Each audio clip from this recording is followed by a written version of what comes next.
செய்து பரமசிவனார் பக்தர்க்கெல்லாம் சேவை செய்து நல்ல வாழ்க்கை வாழுங்கள். அதற்காகவே ஆதி கைலாசத்தின் கதவுகள் திறந்து வைத்தோம். அண்டம் உள்ளோர் அனைவர்க்கும், மனிதர்கள் மட்டுமல்ல, சித்தர்கள், ஞானிகள், யோகிகளெல்லாம் கூட வந்து ஆதி கையிலையில் அமர்ந்து தவம் செய்து கொண்டிருப்பதனால் வரும் எல்லோர்க்கும் நன்மையும் வளமும் ஞானமும் யோகமும் பொங்கும். அச்சம் வேண்டாம், ஆனந்தம் உண்டு. கவலை வேண்டாம், காப்பேன் நன்மை.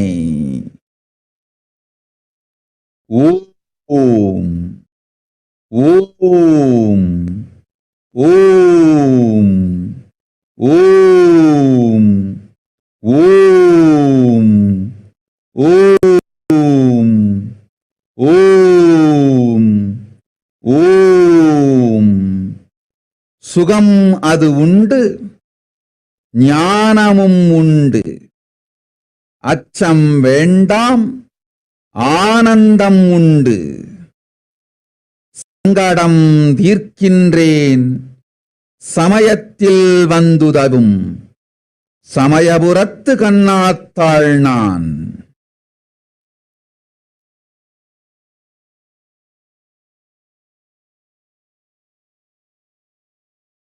ஓம்.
So we'll now have the translation of what Parashakti has revealed. So she says, continues to say, the courts that are supposed to give honest judgments with the nature of the Brahmana, the media that is supposed to tell, changing their nature, destroying their honesty, you will see them fall in Kali Yuga. Power, who are supposed to protect people with the nature of Kshatriya, officers, the police, politicians, losing their nature, forgetting honesty, ignoring the deaths of people dying in crores, even helping directly and indirectly for it to happen, you will see them destroying the world and also they themselves getting destroyed. The great rich people who are supposed to protect the Vaishya Dharma, becoming as an eagle that eats dead bodies even when large amount of people are dying, thinking only their property and money as only pleasure, you will see them betray the world. Common poor people, middle class people, everyone listen. You should protect yourself. With good love and friendship, you help among yourselves. You protect yourself from this corona. You yourself help each other. It is foolishness if you think that somebody else will protect you. You are responsible for your life. With the overflowing honesty, with love for public interest, be alive and truly help yourself and those around you. Through all of you, Paramashakti, I myself will manifest and do goodness. Listen carefully. I am telling good with overflowing love. Your heart will get strengthened. Your heart will be fulfilled. With the good seva that is done, body will get strengthened. Consciousness will blossom. So, know properly strengthened mind, body, and consciousness is the only way to protect you from this great cosmic deluge. So, money, fame, position, and authority are not the way for protection. It will not protect, it will not keep the body and soul together. Mother Meenakshi, who gives powers and aushadas to siddhas, jnanis, shivaganas, is gracing all of you. Good enlightenment life, love and bliss, yogic life that is strengthened with enlightenment. Only this will protect you. Only the Veda Agama, the Charya lifestyle, graced by Mother Parashakti, is the protection in these times of cosmic deluge. Yes. We'll continue to listen. Few more revelations from Parashakti and also understand.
I welcome you all with my love and respect. Let you all open all your three eyes. Om Nithyananda Paramashivoham.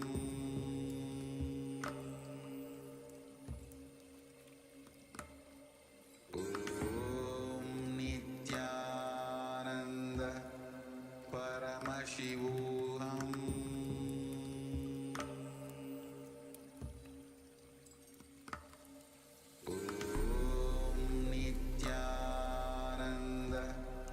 Paramashivoham.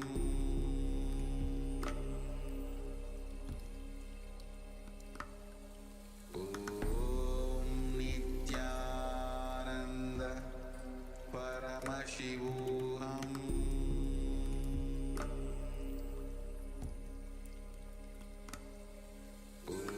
Om Nithyananda Paramashivoham. Paramashivoham.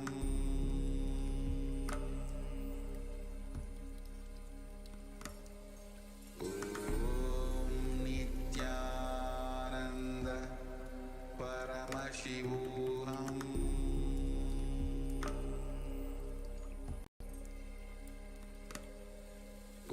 Om Nithyananda Paramashivoham.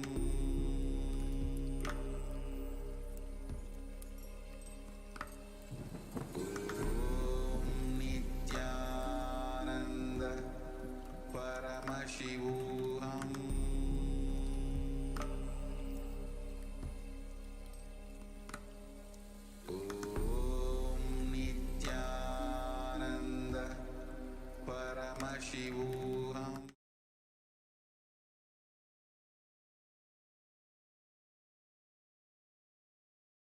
Listen intensely.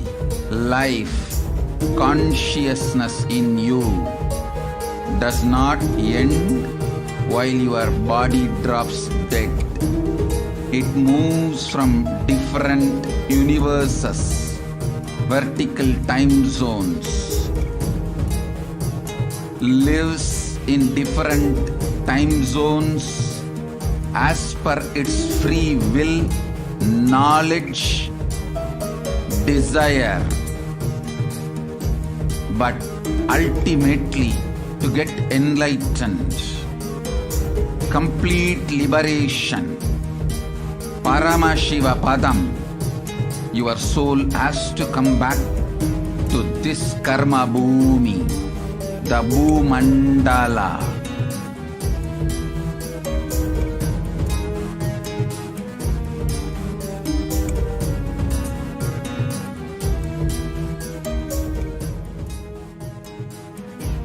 This Bhumandala and the Jati ecosystems, the caste ecosystems, Hindu, Jnana, Sannyasa, Yoga, Grihastha, multiple spiritual ecosystems are created for the souls to come back and rebirth and grow more and more towards enlightenment easily, quickly, in accelerated speed and space.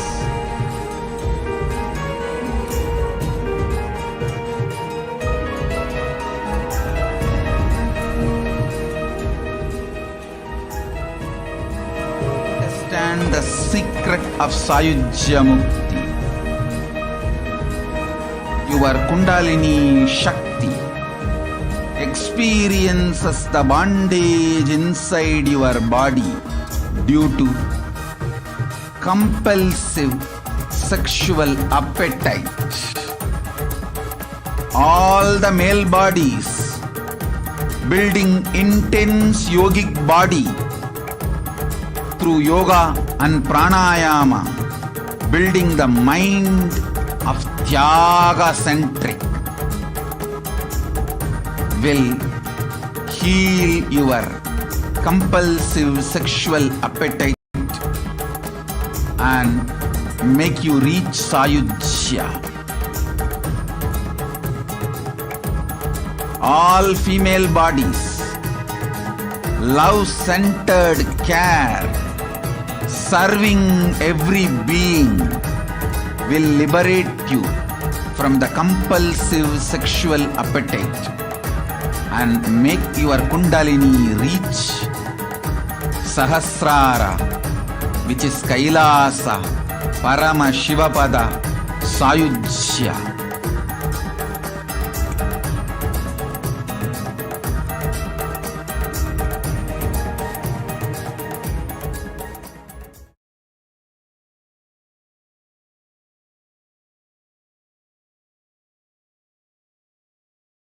Listen intensely. Life, consciousness in you does not end while your body. We get you health. We get you ability to build beautiful relationships in your life. We get you direct spiritual support, and we make sure you become wealthy.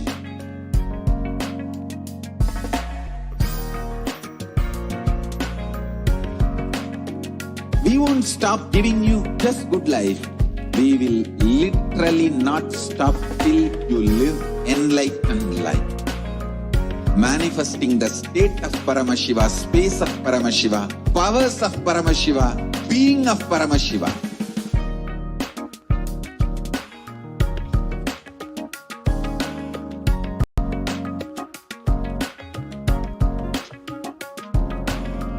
Whole world should become Kailasians.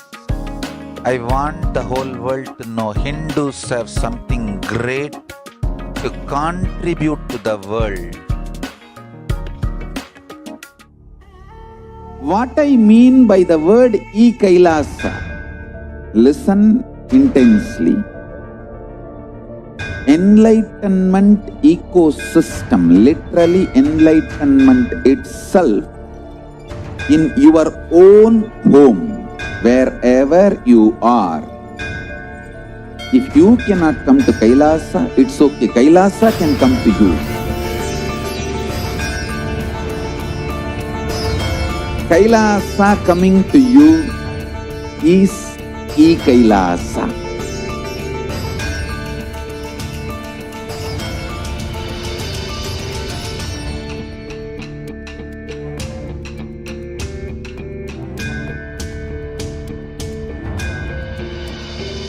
I will read.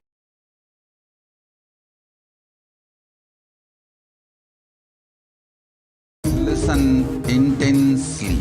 Life, consciousness in you does not end while your body drops dead. It moves from different universes, vertical time zones, lives in different time zones as per its free will, knowledge, desire, but ultimately to get enlightened, complete liberation, Paramashivoham, your soul has to come back to this karma bhumi, the Bhumandala.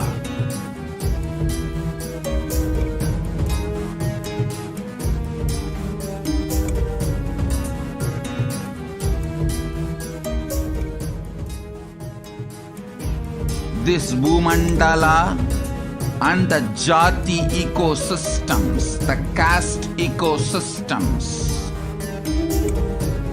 Hindu, Jnana, Sannyasa, Yoga, Grihastha, multiple spiritual ecosystems are created for the souls to come back and rebirth and grow more and more towards enlightenment easily, quickly, in accelerated speed and space.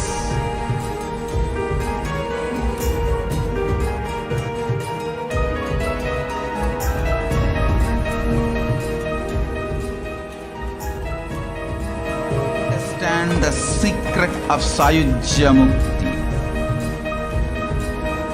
Your Kundalini Shakti experiences the bondage inside your body due to compulsive sexual appetite.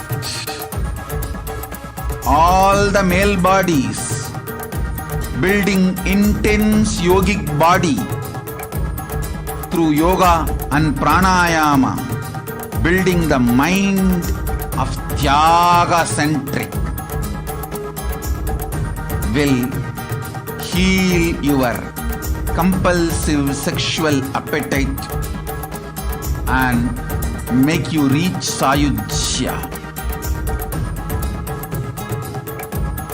All female bodies, love-centered care, serving every being, will liberate you from the compulsive sexual appetite and make your Kundalini reach Sahasrara, which is Kailasa, Paramashivoham, Sayujya.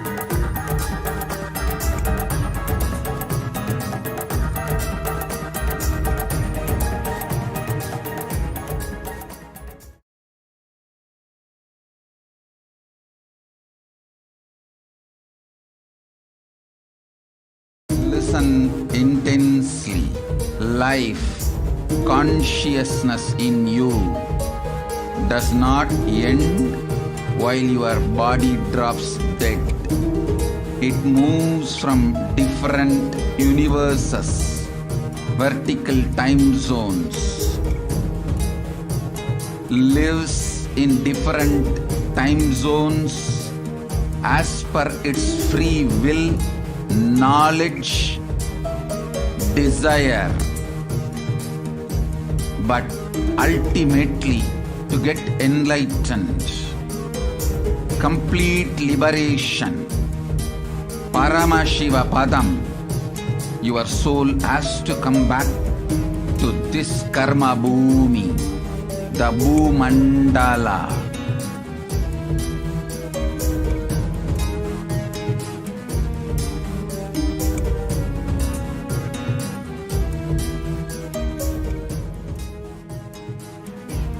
This Bhumandala and the Jati ecosystems, the caste ecosystems, Hindu, Jnana, Sannyasa, Yoga, Grihastha, multiple spiritual ecosystems are created for the souls to come back and rebirth and grow more and more towards enlightenment easily, quickly, in accelerated speed and space.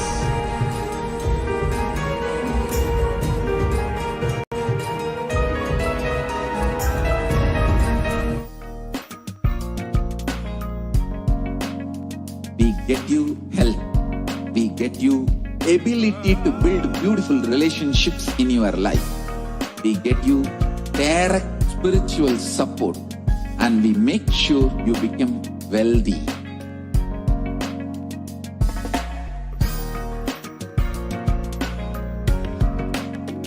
We won't stop giving you just good life. We will literally not stop till you live enlightened life. Manifesting the state of Paramashiva, space of Paramashiva, powers of Paramashiva, being of Paramashiva.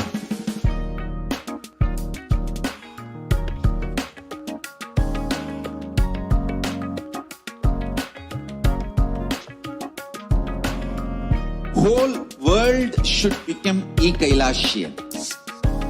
I want the whole world to know Hindus have something great to contribute to the world.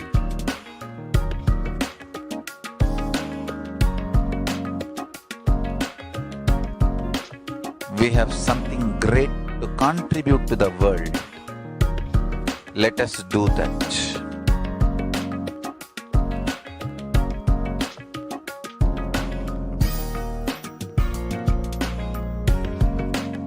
Kailasa is proper customized spiritual service helping you to identify your root patterns of suffering.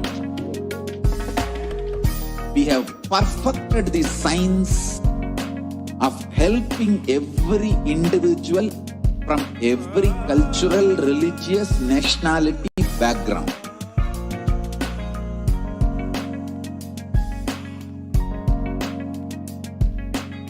You will have lowest reactionary assumptions, highest awakened response, alive response for life continuously.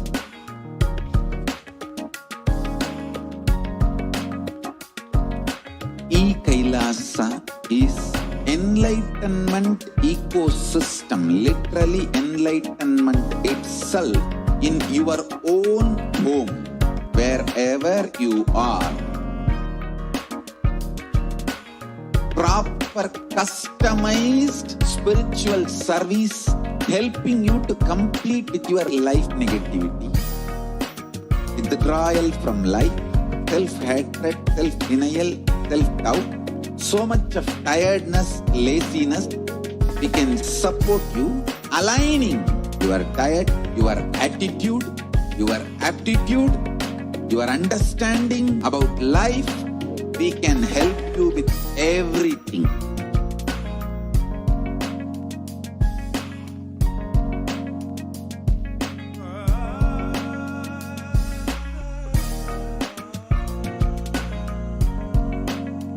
If you are interested in enlightenment, we will immediately bring this to you If you are not interested, we will explain the whole science, inspire you and make you interested in enlightenment time. We need to cater this enlightenment science to the whole world wherever they are. Because enlightenment is the birthright of all human beings. Kailasa is responsible to provide that to all human beings.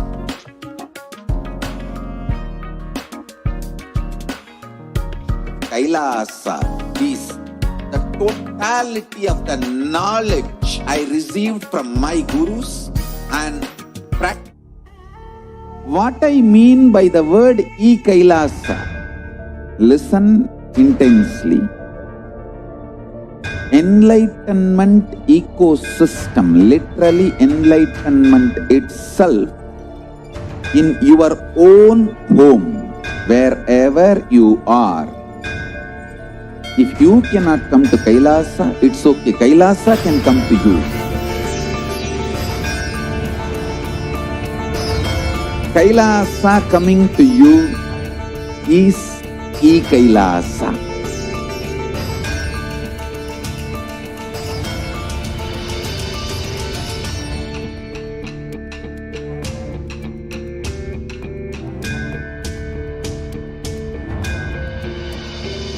I will revive Hinduism.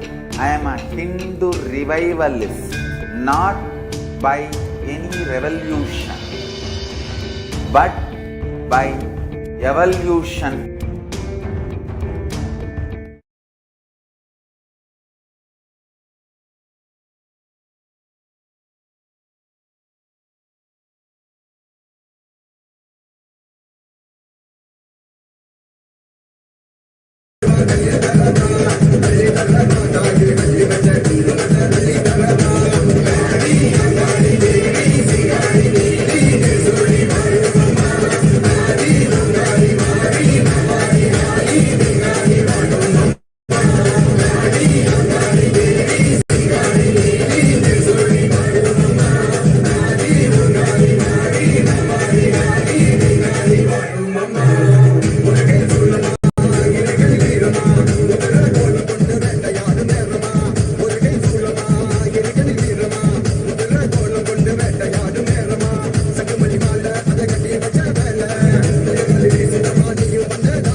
ஓம் ஓம் ஓம் மக்களே மனிதர்களே, நன்றாய் கேளுங்கள்.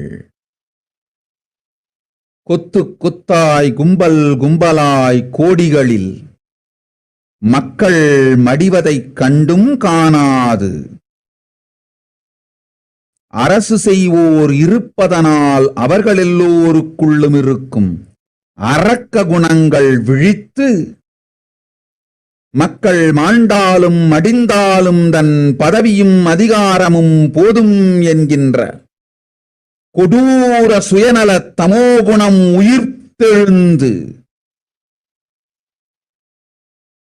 அதிகாரத்திற்காய் எத்துணை உயிர் வேண்டுமானாலும் அழிவதை கண்டுங்காணாதிருந்து மறைமுகமாய் அது நடக்க காரணமாகவும் மாறிப்போயிருக்கின்றார்கள்.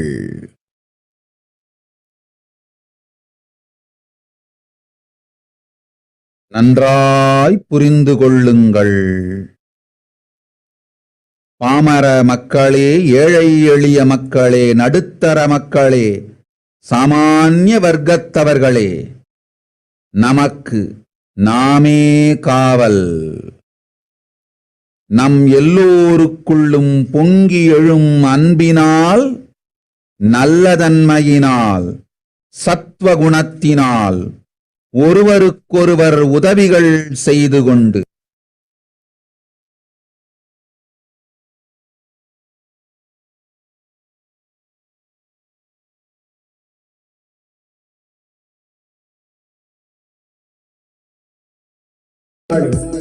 எல்லை காடி வந்தது நிற்பாய், பரம்பல தருவாய் பிரிந்த சடையும் எரித்திடும் வெள்ளியும் குவிந்த உடலும் கூறிய பற்களும் வெறுத்திடும் நோக்கும் விழித்தொங்கு நாக்கும் வெடித்திடும் மூக்கும் விரிந்திடும் போக்கும்.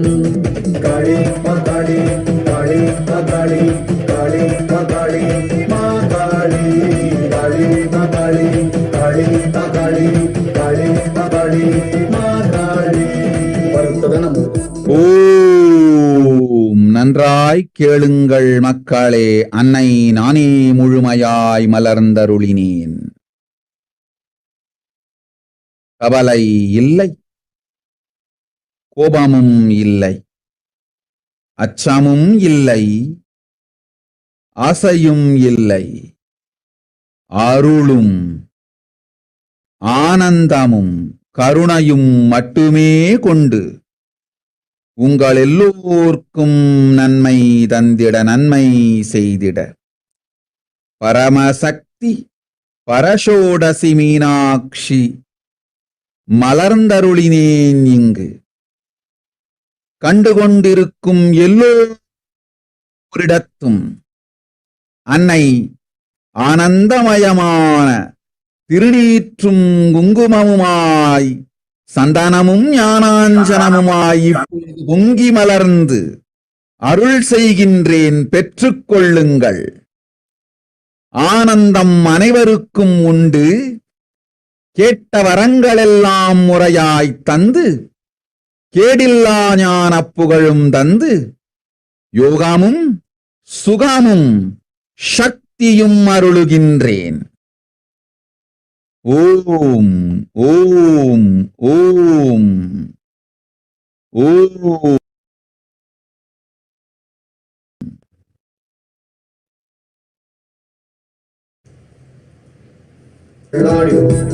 நாய்கள் போயும் சுடலை தானே உன் திருவாசம். ஏகமுனியே அநேகமுனியே ஆதியுனியே சோதியுனியே. காளி மாகாளி காளி மாகாளி காளி மாகாளி மாகாளி காளி மாகாளி காளி மாகாளி காளி மாகாளி மாகாளி. மோகமுனியே காமமுனியே போகமுனியே யோகமுனியே மந்திரமுனியே தந்திரமுனியே எந்திரமுனியே ஞானமுனியே. காளி மாகாளி காளி மாகாளி காளி மாகாளி மாகாளி காளி மாகாளி காளி மாகாளி காளி மாகாளி மாகாளி. சக்தியுனியே யுக்தியுனியே பக்தியுனியே முக்தியுனியே நொடிகளுனியே மௌனமும் நீயே, ஒடுக்கமும் நீயே, இயக்கமும் நீயே. காளி மா காளி, காளி மா காளி, காளி மா காளி, மா காளி, காளி மா காளி, காளி மா காளி, காளி மா காளி, மா காளி. உள்ளும் நீயே. ஓம் வந்திருக்கும் எல்லோருக்கும் இன்று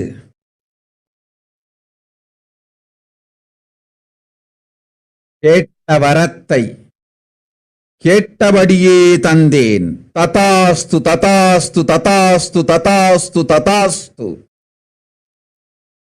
தர்மார்த்த காம மோக்ஷமெனும் புருஷார்த்தங்களோடு நன்மையெல்லாம் தந்தேன். ஓம் ஓம் ஓம்.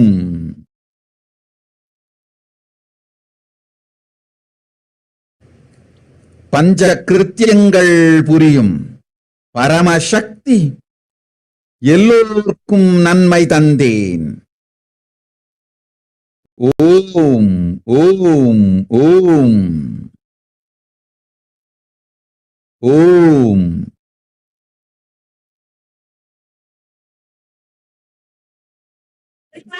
ஆனந்தம். ஓம் ஓம் ஓம்.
Yes. So let us now understand the translation of what Devi Parashakti has revealed. So not only people dying in crores, financial and mental retardness, you will also see minds getting collapsed. Freedom from all this suffering is a life of living enlightenment. So first, prevent yourself from this deadly corona, O people. Do the job of saving your life as first priority.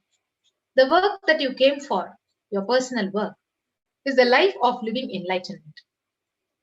Till you attain it, save your body from destruction. Nurturing your body is nurturing your soul for now. Nurture your body, nurture your soul, and first do the job of protecting your life. So she continues to reveal the only way to protect yourself from this overflowing cosmic pralaya and from the demonic people who search for destruction for themselves and for others because of pralaya, go to Adi Kailasa, getting shelter at the feet of Paramashiva. Save yourself from corona and death, economic crisis and mental collapse that is formed because of corona. Save yourself and move towards living enlightenment. Move towards Paramashiva Paramburul, doing yoga and tapas, doing seva to all the devotees of Paramashiva. Live a good life. And she says, just for that I have opened the doors of Adi Kailasa. For all those in the universe, not only human beings, as even Siddhas, Jnanis, Yogis have come and are doing penance in Adi Kailasa for everyone who come. Goodness, prosperity, Jnanam and Yogam will overflow. Do not have fear. Bliss is there. Do not have worry. I will protect with goodness. Just for that, I have opened the doors of Adi Kailasa. For all those in the universe, not only the human beings, as even Siddhas, Jnanis and Yogis have come and are doing penance in Adi Kailasa. For everyone who come, prosperity, Jnanam and Yogam will overflow. Do not have fear. Bliss is there. Do not have worry. I will protect with goodness. Happiness is there. Enlightenment is there. Do not have fear. Bliss is there. I am solving all the sufferings. I am the Samayapurattu Kannathal who comes and helps at the right time. She also says, as the ruling people keep quiet, even after seeing people dying in crores, the demonic nature inside the ruling people have come into life. Their terrible tamo gunam has come into life because of them, holding on to their power and position, not bothering whether people die or get destroyed, ignoring the deaths of people. For the sake of their power, they have been converted into an indirect reason for this happening. Listen carefully. Poor people, middle class people, common people, we are protection for ourselves. With the overflowing love in all of us, with the goodness, with the sattva guna, let us help each other. Listen carefully, people. Mother, I myself blossomed and graced fully. There is no worry, there is no anger, there is no fear, there is no greed, having only grace, bliss, and compassion. To give goodness to all of you, to do goodness to all of you. Paramashakti, Parashodashi, Meenakshi blossomed and graced here. Yes. So let us now continue to listen to Parashakti.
So towards the end, Devi has blessed for everyone who are watching now, overflowing and manifesting as Kumkum, Vibhuti, Chantan, Yananjana. I am doing grace to you all. Have it. Bliss is there for you all, giving you the boons you have asked, giving fame of harmless enlightenment. I am bestowing fortune, happiness, and powers for all of you who have come. I gave the boon as you asked, Tataastu. I welcome you all with my love and respect. Let you all open all your three eyes. Om Nithyananda Paramashivoham.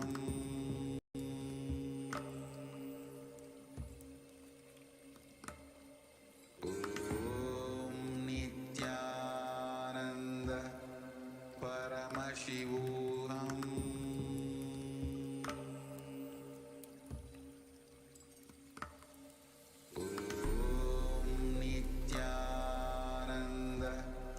Paramashivoham.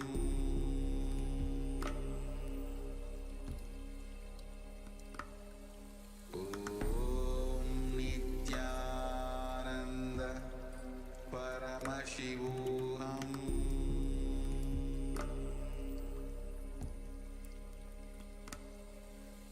Om Nithyananda Paramashivoham.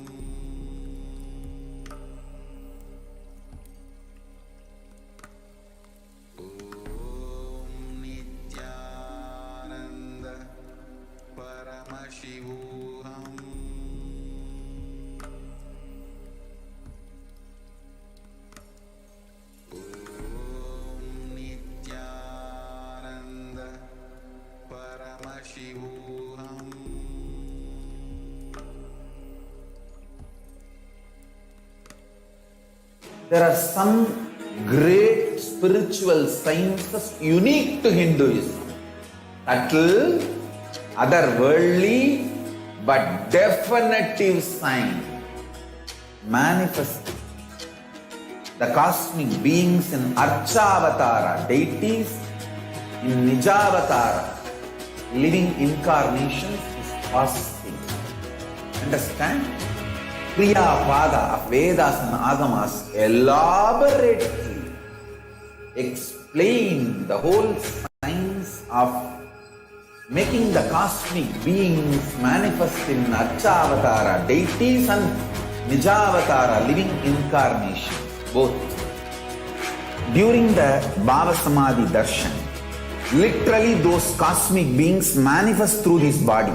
Just like how they manifest in Archavatara, deity, they manifest in Nijavatara, Pratyakshavatara, and give you all the boons you ask, bless you. You see, each God is an independent intelligence to lead you to enlightenment. Each God is a bridge for you to achieve the Shivatva, the ultimate Shiva consciousness. Krishna is the bridge for you to achieve the Krishna consciousness. But Shiva consciousness, Krishna consciousness, all consciousness is one and the same. Ultimate consciousness only. So that energy itself completely expresses. Just like Radhika, when I see my own sweetness in the mirror, I become eager to taste it. I find that the only way to relish this sweetness is through the constitution of Sri Radhika. Bhava Samadhi Darshan is a window to the infinite expanse of consciousness, allowing us to glimpse the formless in a way that we can understand. It cleanses the karmas of lifetimes. It awakens our biomemory to the space of Paramashiva, the ultimate consciousness, and creates a deep and lasting transformation in us.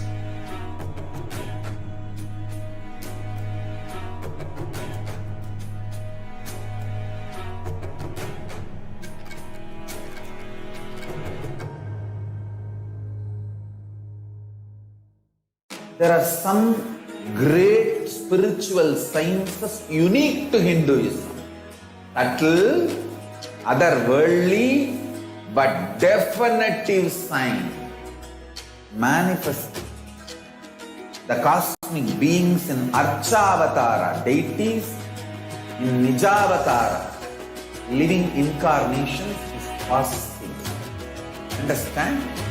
Kriya Pada of Vedas and Agamas elaborately explain the whole science of making the cosmic beings manifest in Archavatara, deities and Nijavatara, living incarnations, both. During the Bhava Samadhi Darshan, literally those cosmic beings manifest through this body. Just like how they manifest in Archavatara, deity, they manifest in Nijavatara, Pratyakshavatara, and give you all the boons you ask, bless you. You see, each God is an independent intelligence to lead you to enlightenment. Each God is a bridge for you to achieve the Shivatva, the ultimate Shiva consciousness. Krishna is the bridge for you to achieve the Krishna consciousness. But Shiva consciousness, Krishna consciousness, all consciousness is one and the same. Ultimate consciousness only. So that energy itself completely expresses. Just like Radhika, when I see my own sweetness in the mirror, I become eager to taste it. I find that the only way to relish this sweetness is through the constitution of Sri Radhika. Bhava Samadhi Darshan is a window to the infinite expanse of consciousness, allowing us to glimpse the formless in a way that we can understand. It cleanses the karmas of lifetimes. It awakens our biomemory to the space of Paramashiva, the ultimate consciousness, and creates a deep and lasting transformation in us.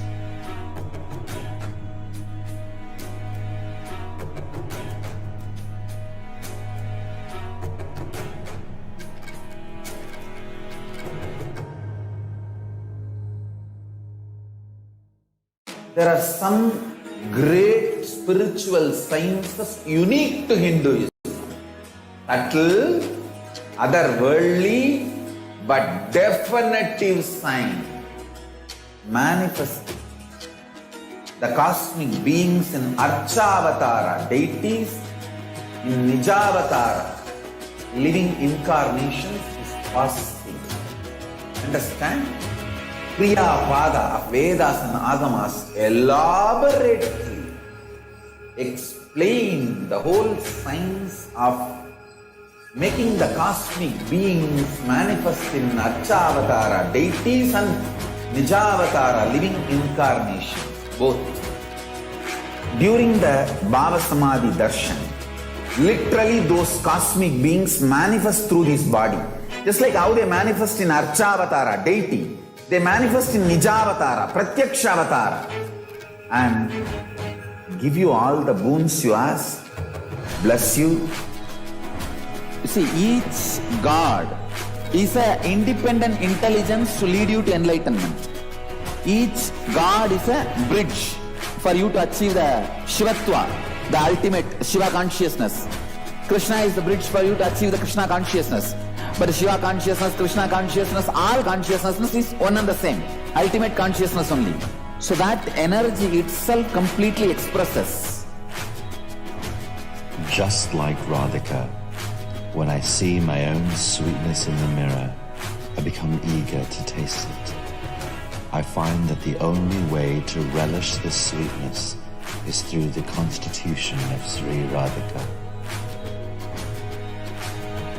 Bhava Samadhi Darshan is a window to the infinite expanse of consciousness, allowing us to glimpse the formless in a way that we can understand. It cleanses the karmas of lifetimes. It awakens our biomemory to the space of Paramashiva, the ultimate consciousness, and creates a deep and lasting transformation in us.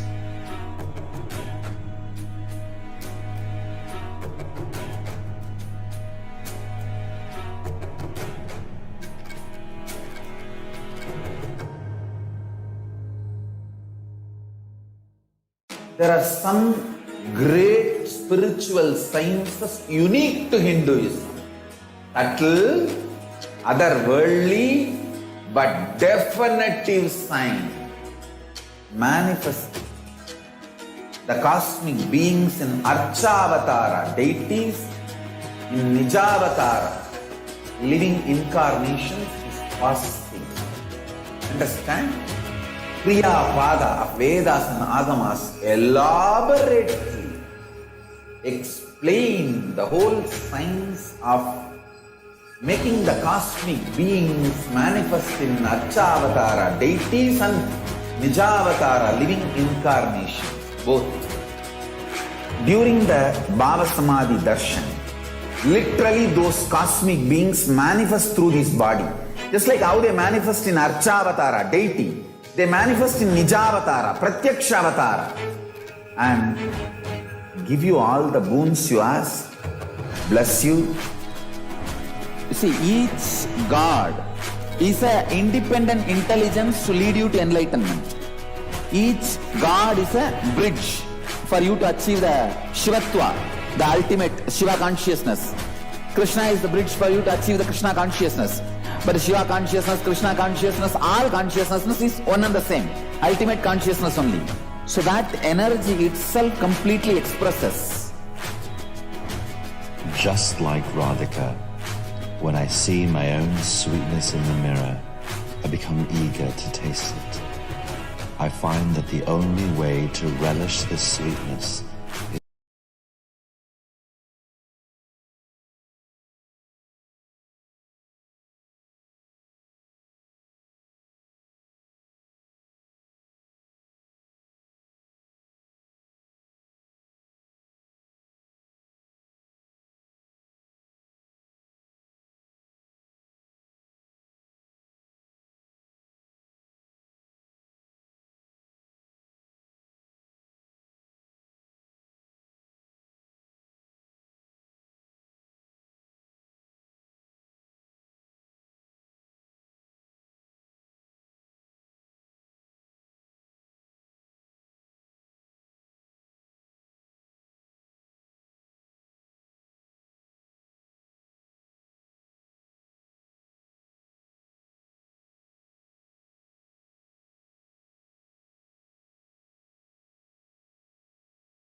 distribution of free vegetarian organic food for people of all caste, creed, religion, race, gender, social standing. The Supreme Pontiff of Hinduism has stated, as late as 2019, repeated what he has said from day one. We will revive the food supply system of Kailasa. Before you get hungry, food will be ready. Before you get hungry, food will be ready. Continuous Annadan. I'm not giving any fantasy. It is already becoming reality.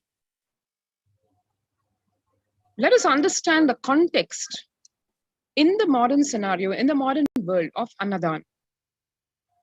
The developmental, economic, social, and medical impacts of malnutrition and famine have a critical impact on the individual, familial, community, national, ultimately on the global level. With the ongoing COVID-19 pandemic triggering an alarming spike in food insecurity, the United Nations have given warnings of famines of biblical proportions.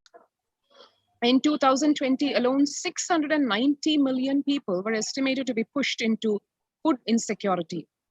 The access and availability to organic food has become of utmost importance today.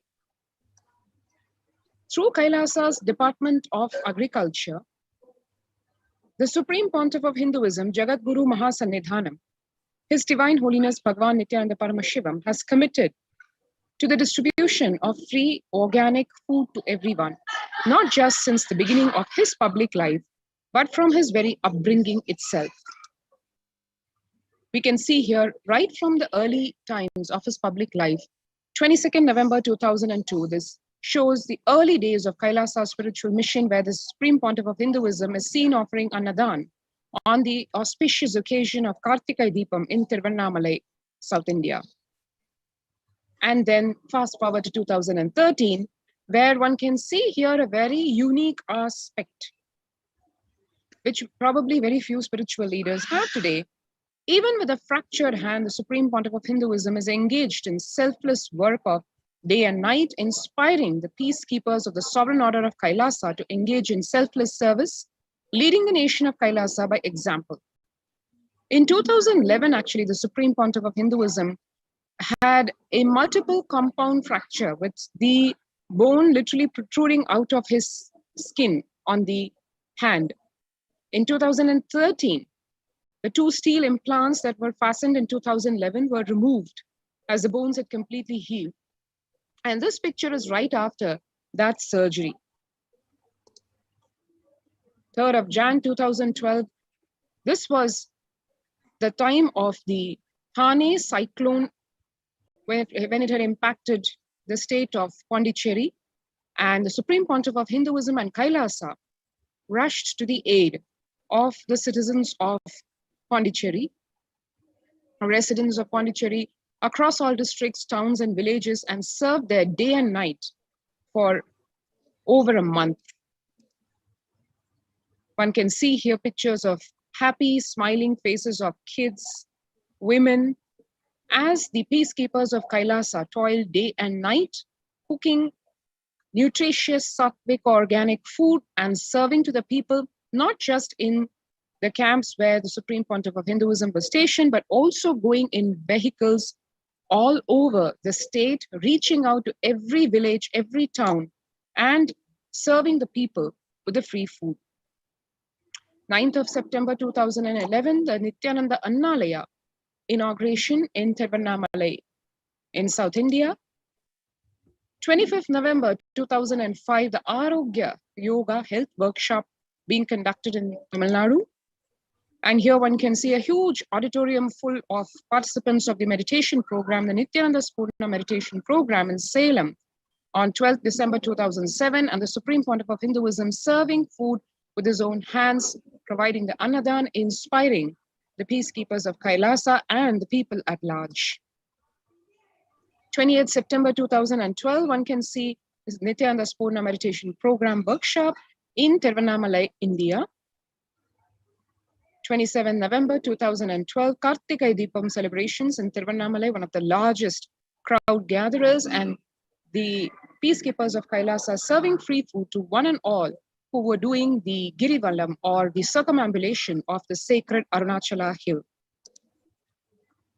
10th May 2017, the 21-day very powerful inner awakening meditation workshop being conducted in Tiruvannamalai, and the blissful participants partaking of the Annadana, the free food.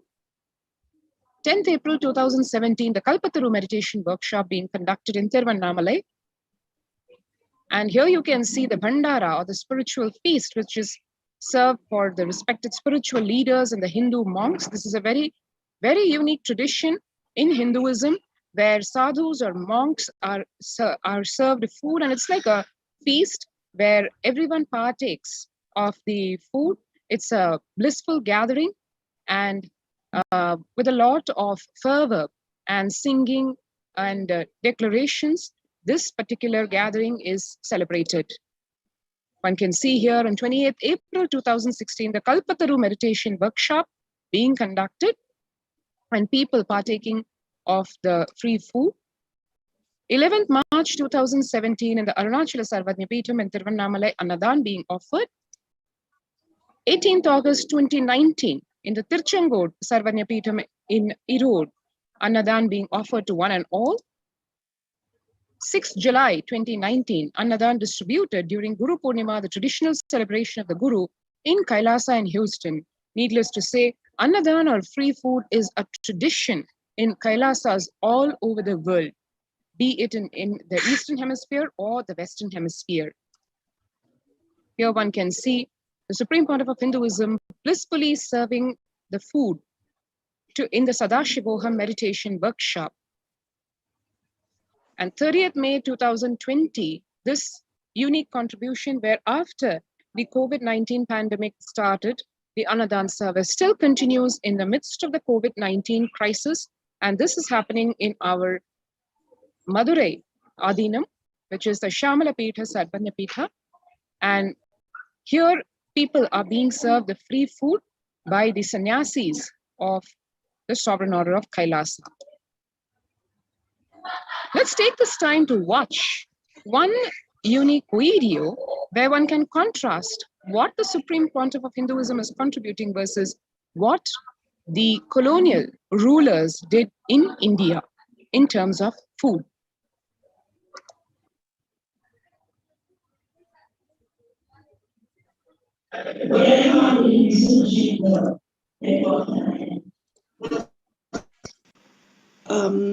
Churchill did several things that greatly aggravated the death toll.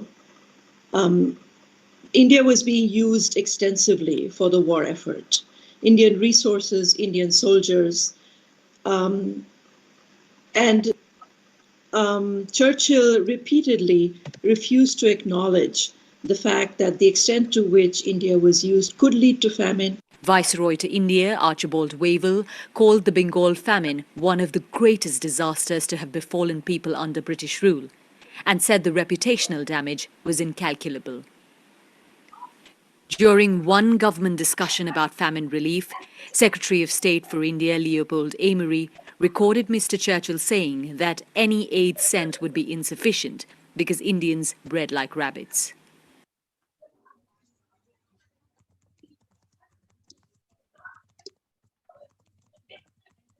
What I found in researching the Bengal famine was that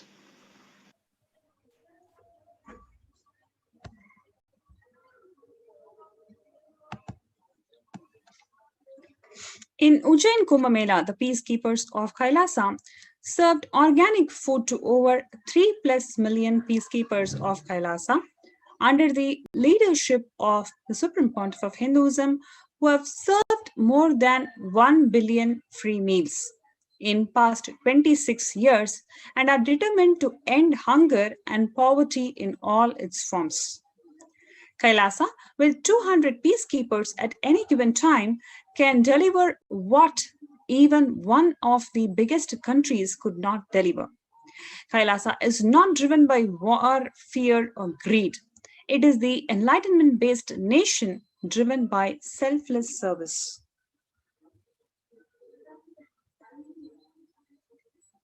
The Vedagamas, the source of Hindu scriptures, declares, which means declares Annam Bahu Kurvita, which means let us produce food in large quantities. That is what you're seeing in all the pictures here, where thousands and thousands of people are getting served by the peacekeepers of Kailasa. Through the widespread distribution and promotion of free, healthy, organic food, Kailasa's global peacekeepers, led by the Supreme Pontiff of Hinduism, serve such that we may achieve the food security, improve nutrition, and promote sustainable agriculture globally. Annadan is a vision to end poverty and hunger in all its forms.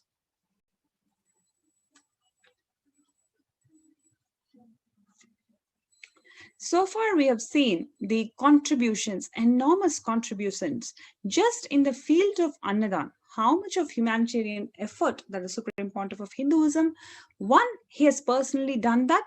Two, he has inspired the sovereign order of Kailasa and the peacekeepers of Kailasa to a level which no other country can execute this. So now we're going to see how he was persecuted despite this amount of humanitarian efforts just in the field of Annadan. But there are 100 other fields where the Supreme Pontiff of Hinduism has revived the Sanatana Hindu Dharma to its original glory. Despite all of that, why he was persecuted and how he was persecuted brutally by the anti-Hindu elements and anti-Guru Hindu media mafia. Let's watch that second segment. The Supreme Pontiff of Hinduism was unlawfully arrested in 2010, especially on 21st of April 2010, during the hearing of another anticipatory bail petition of the Supreme Pontiff of Hinduism for some false accusations in Ramnagara Court, Bangalore. The police lied in the court, saying that they had already arrested the Supreme Pontiff of Hinduism. If you've already arrested somebody, then you cannot apply for the anticipatory bail. So in this way, around 2 hours later, with the help of the intelligence department, a different team of police officers entered the house where the Supreme Pontiff of Hinduism was staying to illegally arrest him. So before they arrest him, they've already lied in the court saying that they've already arrested him. So in this way, they prevented the anticipatory bail, which is the right to justice for any person. That basic right was denied to the Supreme Pontiff of Hinduism by the police authorities lied in front of the court. The Supreme Pontiff of Hinduism was taken from Solan to Bangalore. The same night, on 21st of April 2010, on his way from airport to prison, an acid egg was anonymously thrown at the Supreme Pontiff of Hinduism. The newspapers the next day even ridiculed how the Supreme Pontiff of Hinduism was brought in cattle class in the flight, and his seat was at the end of the aircraft next to the toilet. Throughout the journey, the CID police officers used excessive force and degrading treatment, which continued even after the Supreme Pontiff of Hinduism was imprisoned in the CID office. The police forced the Supreme Pontiff of Hinduism in different ways to give a false confession against himself.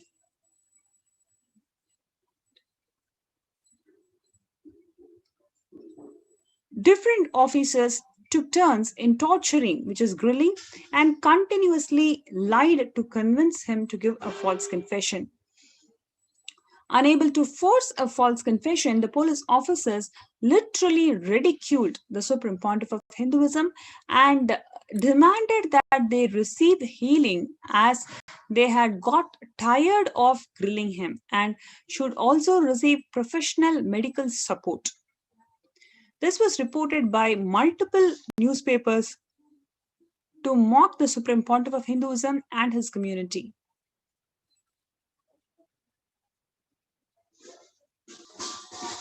Even a High Court judge, during a hearing, remarked at the police, saying that under the guise of suspicion, how long can you, which is police, torture a person? This was a remark made by a High Court judge. The police torture, narrated to media as grilling by police, involved bombarding the Supreme Pontiff of Hinduism with powerful lights and loud, shrill noises to inflict extreme pain, especially mental and physical pain. This was done to psychologically weaken him and make him give a false confession about a crime that never happened and he never committed.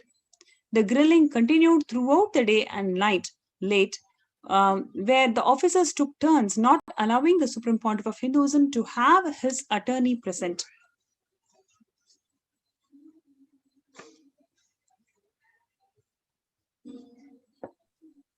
The Supreme Pontiff of Hinduism was subjected to literally third-degree torture, which included induced asphyxiation, forced breathing of asbestos dust, which causes mesothelioma, violent damage of the internal organs in the pretext of medical tests, injection of lethal poisons in the blood tests, forced starvation, severe dehydration, sleep deprivation, and multiple attempts to assassinate in police custody. One can compare, just if we take the sleep deprivation torture, one can hear what the Prime Minister of Israel, who described his experience of sleep deprivation when he was a prisoner of the Soviet Union. He says, in the head of the interrogated prisoner, a haze begins to form. His spirit is wearied to death. His legs are unsteady, and he has one sole desire, to sleep. Anyone who has experienced this desire knows that not even hunger and thirst are comparable with it. This is just one description of one of the methods of torture, and the Supreme Pontiff of Hinduism was subjected to multiple such tortures. On the first day of illegal custody, the Supreme Pontiff of Hinduism was subjected to the first medical torture by arbitrary medical tests, where witness accounts record that an excessive amount of blood was withdrawn in the name of testing. When the doctor was repeatedly asked why so much blood was required, the doctor only replied, it was not required. Yet the Supreme Pontiff of Hinduism was subjected to not only these blood tests, but was also injected with some unknown substances. Several times the blood was withdrawn, but only a single report is annexed in the charge sheet of the police report. This report was seen by the court, and this fact is recorded in the court order as well. There is no account of what was done with the excessive blood that was withdrawn. The police told the Supreme Pontiff of Hinduism that the excessive withdrawal would stop if he confessed to the false charges. The records of the second test, which was conducted on 26 April 2010, although reported in the media, were never made part of the charge sheet that was submitted to the court by the police. The police, having destroyed these records, lied to the courts that they never performed any potency tests on the Supreme Pontiff of Hinduism. The police repeated these needless, inhumane tests in order to torture and assassinate the Supreme Pontiff of Hinduism yet again in 2014. One can hear what Argentine lawyer Juan Mendez, former United Nations Special Rapporteur on torture and other cruel, inhuman, or degrading treatment or punishment, describes as his experience of torture done to him. My greatest fear was that they would come back for more. And here you had the Supreme Pontiff of Hinduism being subjected to some of the most unimaginably cruel forms of torture, legal injections to both attempt to assassinate as well as slow poison, extreme weakness, damage done to the internal organs, exposure being forced to the carcinogenic substances, forced dizziness, inducing impaired vision, inability to relate with the people, resulting in inability to even stand, feeling chest pain, traumatic, intolerable pain, traumatic tiredness, feeling of death, post-fatigue, psychological trauma, organ damage due to sleep deprivation.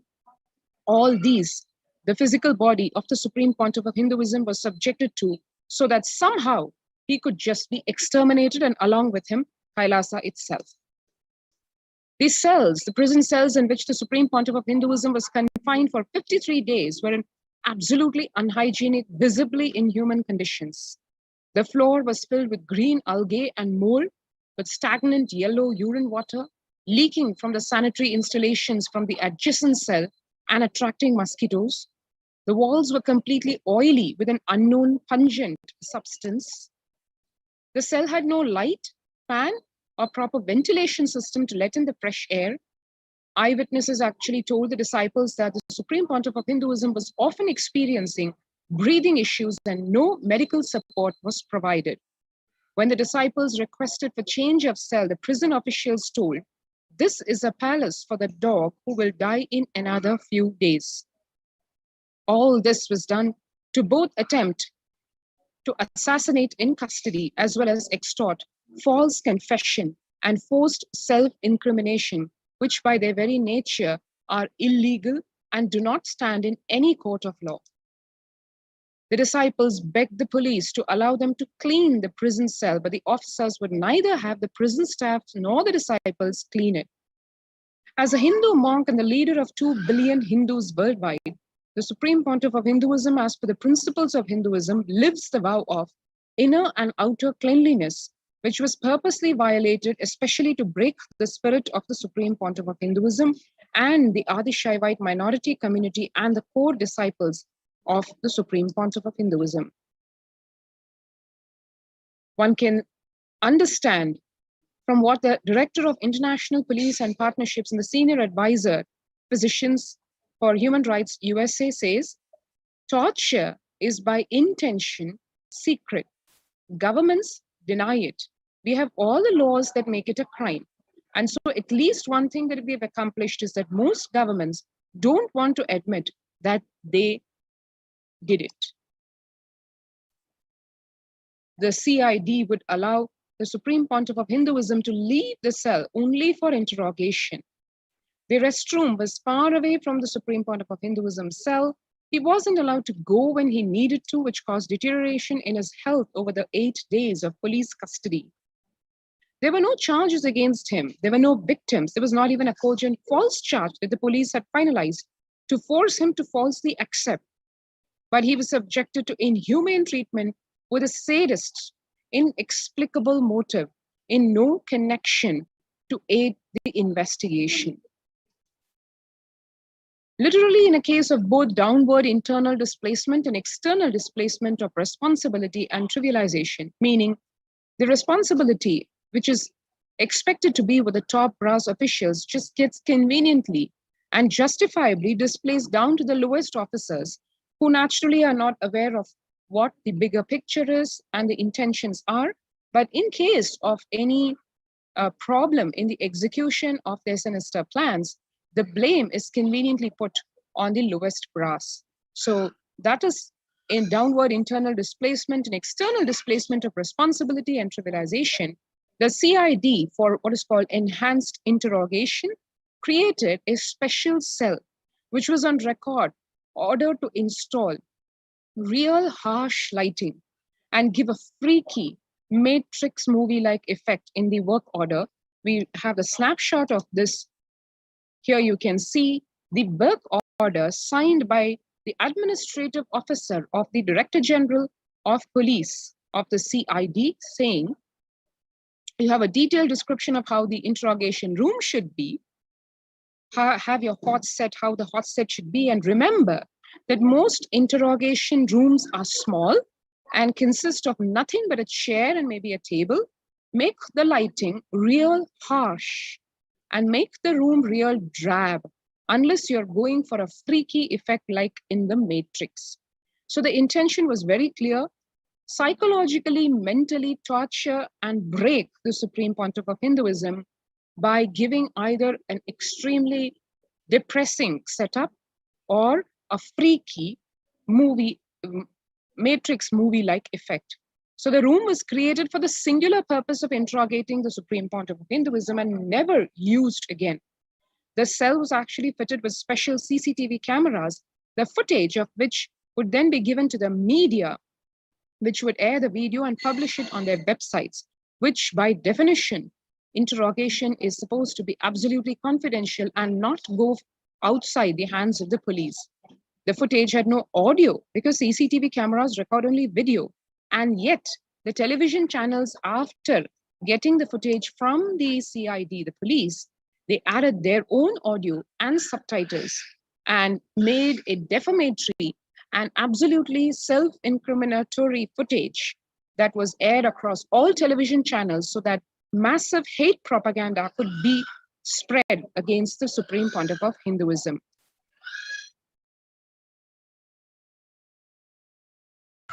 Without any remorse, the channels maintain their stand and to date continue to host their video on their websites. Even several courts order have not stopped the media houses from aiding unfair trials against the Supreme Pontiff of Hinduism. The police claimed in the court that the footage was obtained by the media by theft in the police office. Police never even pursued any criminal proceedings against any media house. Instead, the police tortured their technician who installed the CCTV cameras as per the work order issued by them and forced to give a false confession that he stole the CCTV footage and gave it to media illegally. The person actually proved his innocence in the court only in the end of July 2018. This is clearly documented in the court order, and by this time, the entire episode of police leaking the interrogation tapes, which is completely illegal, they leaked the interrogation tapes to media, became redundant as the investigation in the case of the Supreme Pontiff of Hinduism has been concluded and submitted to the trial court itself. Please understand, 7-8 years later, you concluding that the person has not leaked the tape, in what way it is going to be useful for the investigation. So these CCTV video records also capture the torture done to the Supreme Pontiff of Hinduism, and the disciples of the Supreme Pontiff of Hinduism were literally pressurized by the police to make false statements to stop the torture of the Supreme Pontiff of Hinduism. If you don't make a false statement against him, then we will continue to torture. This kind of emotional torture was placed on the disciples of Supreme Pontiff of Hinduism.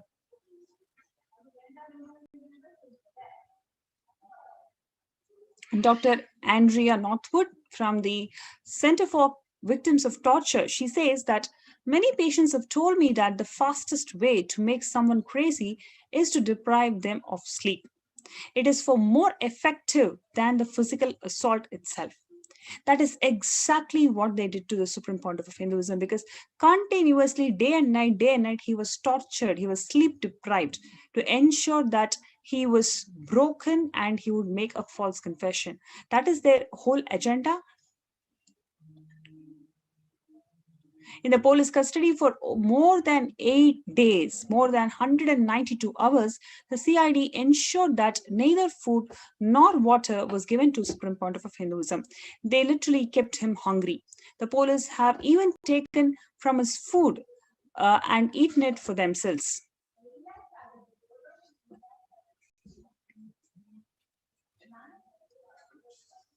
Sifo Musomi, former inmate of Robben Island prison, where the political prisoners of conscience like Nelson Mandela suffered years of human rights violations and torture. He says prison food, which mainly consists of rice, would be drastically reduced as a form of punishment. They would systematically starve you by reducing the diet. So the sustained injuries are the violations of religious freedom, religious torture, severe dehydration, food poisoning, and ultimately it's an attempt to murder.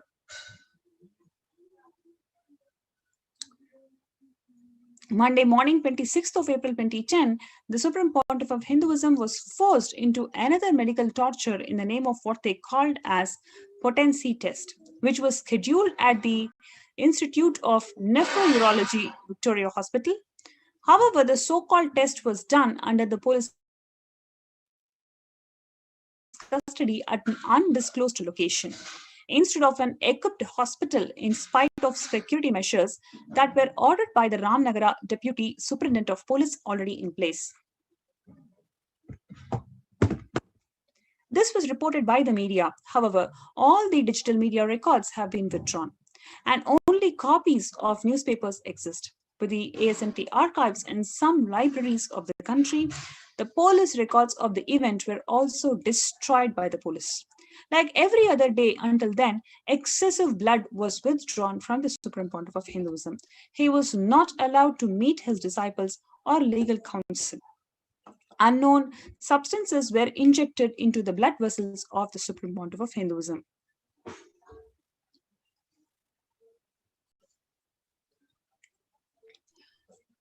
You can see the body of the Supreme Pontiff of Hinduism was sexually and physically abused. He was given no rest and taken to court, where he reached at around 4 p.m.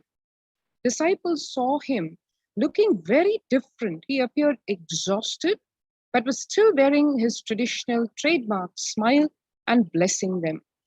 In the court, when he was standing in the witness box, he maintained his composure in spite of the acute genital and chest pain, which was induced by the police in the custody because of the heavy torture. He was profusely sweating. The judge noticed this and got alarmed and ordered for immediate medical attention and hospitalization to be done to the Supreme Pontiff of Hinduism. One can see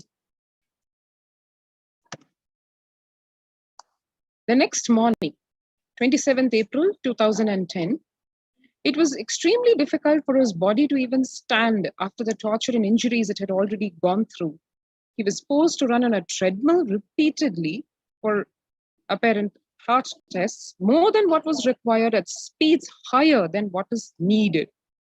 He was discharged and merely got rest for only 3 hours in the past 5 days, from 12:30 p.m. to 3:30 p.m. And then by 3:30 p.m., the police had brought him back in their custody and resumed what they termed as grilling or interrogation. Some of these incidents were themselves. The CID had taken his Rudraksha Mala, the rosary beads, which he had since his childhood, and which is an item of extreme religious significance, an item of worship for the entire Kailasa and the citizens of Kailasa, which was given to him by his gurus, and had it with him even when he had walked the over 6,000 kilometers that he has traversed throughout the length and breadth of India as a young traveling sadhu or sannyasi in his teenage. After the CID had forcibly taken his Rudraksha Mala, the Supreme Pontiff of Hinduism tore a long portion of his kavi, or the saffron cloth, and tied knots in it and made a rosary out of it, because he was denied his Rudraksha Mala, which is an act of absolute abominable behavior by the police, by depriving him of his fundamental right to religious freedom and expression. In the prison, while there were many Muslim prisoners who never broke their routine prayers, and even Hindus who were allowed to keep their personal items of worship inside the cell with them, the Supreme Pontiff of Hinduism, the leader of over 2 billion Hindus, was not even allowed his personal rosary beads. The police and media spread numerous lies and ridiculed, saying that he might commit suicide by strangulating himself with it. The Supreme Pontiff of Hinduism had to actually fight in the court to get just his rosary beads back. And during the night, the CID would begin extremely loud construction work, so-called construction work, just a few feet away from his cell, where a high decibel cutting machine was installed, which was used to cut tiles of asbestos. So this actually was for 2 purposes. One is it made a shrill sound, much worse than screaming, thereby depriving him of sleep or rest. And the second being a lot more sinister and deeper motive, where the fine asbestos dust would fly towards him, and it being a known agent for causing lung cancer or mesothelioma in the long term, was also intended to directly assassinate him through asphyxiation.